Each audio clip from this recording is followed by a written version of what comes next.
সুপ্রিয় দর্শক আসসালামু আলাইকুম, কেমন আছেন আপনারা? নিশ্চয়ই ভালো আছেন। আজকের ভিডিওতে আপনাদের সবাইকে স্বাগত জানাচ্ছি। আজকে আমি আপনাদের সাথে শেয়ার করব যে 3টি লক্ষণ নিজের মাঝে দেখলেই শিওর হবেন যে আপনার ডেলিভারিটা নর্মালি হবে।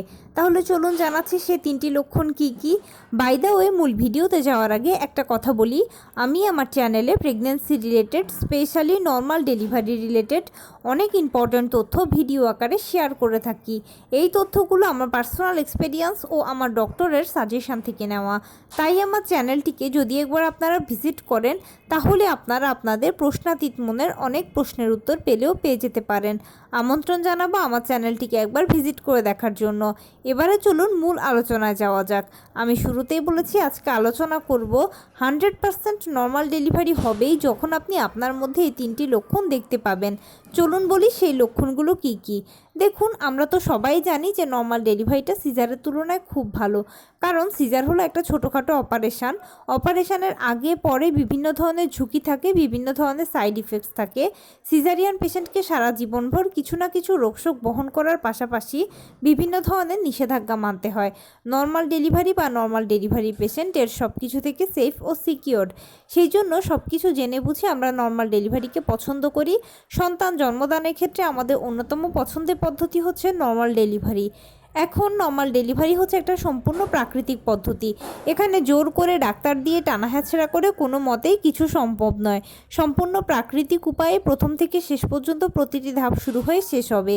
সেই জন্য যেহেতু বিষয়টা প্রাকৃতিক পদ্ধতি, সেই জন্য আগে থেকে আপনার বডি আপনাকে আগে থেকে কিছু সাইন দেবে, যার মধ্যে উল্লেখযোগ্য 3টি সাইন হচ্ছে, প্রথমেই পেট শক্ত হওয়া। খেয়াল করবেন মাঝে মাঝে আপনার পেট শক্ত হচ্ছে আবার ছেড়ে দিচ্ছে। 24 ঘন্টার মধ্যে যদি এটা একবার, দুবার বা 3বারও হয় তাহলে এটা ঠিক আছে, কিন্তু 15 বার, 20 বার, 14 বার, 12 বার, এত বেশিবার হলে অবশ্যই ডাক্তারের সাথে যোগাযোগ করবেন।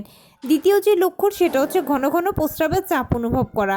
খেয়াল করবেন আপনি বারবার প্রস্রাবের চাপ অনুভব করছেন, বাথরুমে যাচ্ছেন, 2-1 ফোঁটা প্রস্রাব হচ্ছে, নয়তো বা হচ্ছেও না, কিন্তু র্যান্ডম একটা চাপ আপনি ফিল করছেন। সেই সঙ্গে আরেকটা জিনিস দেখবেন সেটা হচ্ছে ফলস পেইন হওয়া। খেয়াল করবেন মাঝে মাঝে আপনার কোমরের দিক থেকে একটা ব্যথা শুরু হয়ে তলপেটের কাছে এসে পায়ের নিচ দিয়ে চলে গেছে। খুবই অল্প সময়ের জন্য এটা থাকবে, কিন্তু ঘন ঘন হবে। যখনই এই লক্ষণ 3টি নিজের মধ্যে দেখতে পাবেন তখনই আপনি শিওর হবেন যে হ্যাঁ, আপনার ডেলিভারিটা নর্মালি হবে, আর সেজন্য বডি সাইন দিচ্ছে।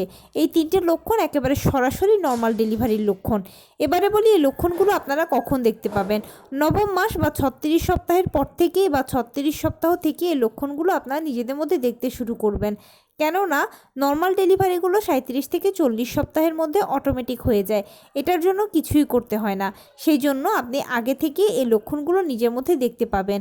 আর এই লক্ষণগুলো দেখতে দেখতে বা এই লক্ষণগুলোর মাঝেই চলতে চলতে একটা সময় দেখবেন যে আপনার ডেলিভারি প্রক্রিয়া শুরু হয়ে গেছে। নিশ্চয়ই আমার ভিডিওগুলো থেকে এতদিনে সবাই জেনে গেছেন যে নর্মাল ডেলিভারির প্রক্রিয়া অবশ্যই পিরিয়ড হওয়া দিয়ে শুরু হবে। পিরিয়ড হওয়ার পরে আপনার এক ফোঁটা করে পানি ভাঙবে, বা কারো তার থেকে একটু বেশি ভাঙে। এরপরে আপনার পেইনটা শুরু হবে। পেইন প্রথমে হালকা, এরপরে মাঝারি, এরপরে ভারী হবে। এরপরে একটা পর্যায়ে আপনার ডেলিভারি হয়ে যাবে প্লাসেন্টা ডেলিভারির মাধ্যমে। সাকসেসফুলি আপনি আপনার দীর্ঘ 9 মাসের জার্নিটাকে নর্মাল ডেলিভারির মাধ্যমে শেষ করতে পারবেন। তো এই লক্ষণগুলো নিজেদের মধ্যে দেখছেন কিনা নবম মাসের গর্ভবতীরা অবশ্যই মিলিয়ে দেখুন। যদি দেখতে পান তাহলে তো অবশ্যই অপেক্ষা করা উচিত, আর যদি দেখতে না পান তাহলে ডাক্তারের সাথে যোগাযোগ করে কখন আপনার সিজার করাতে হবে সেটা আপনার ডাক্তারই আপনাকে বলবে। সে মতে সিজার করিয়ে নিলে আপনি বাচ্চা সব দিক থেকেই সেফ থাকবেন। তো এই ছিল আজকের ভিডিও। কেমন লাগলো বলুন। যদি ভালো লেগে থাকে ও হেল্পফুল হয়ে থাকে তাহলে প্লিজ লাইক, কমেন্ট, শেয়ার করতে একদম ভুলবেন না। আর সেই সাথে আমার চ্যানেলটিকে সাবস্ক্রাইব করার বিনীত অনুরোধ রইল। পাশে থাকা বেল আইকনটি ক্লিক করে দেবেন যেন আমি ভিডিও আপলোড করার সাথে সাথে আপনারা নোটিফিকেশান পেয়ে যান। যদি কোনো প্রশ্ন থাকে কমেন্টসে জানাবেন, আমি রিপ্লাই দেব। প্লাস যদি কোনো পরামর্শ থাকে যে কোন বিষয়ের উপরে ভিডিও বানালে আপনারা উপকৃত হবেন সেটাও জানাবেন। আমি আপনাদের পছন্দের সর্বোচ্চ প্রায়োরিটি দেব। ভালো থাকবেন, সুস্থ থাকবেন। আসসালামু আলাইকুম।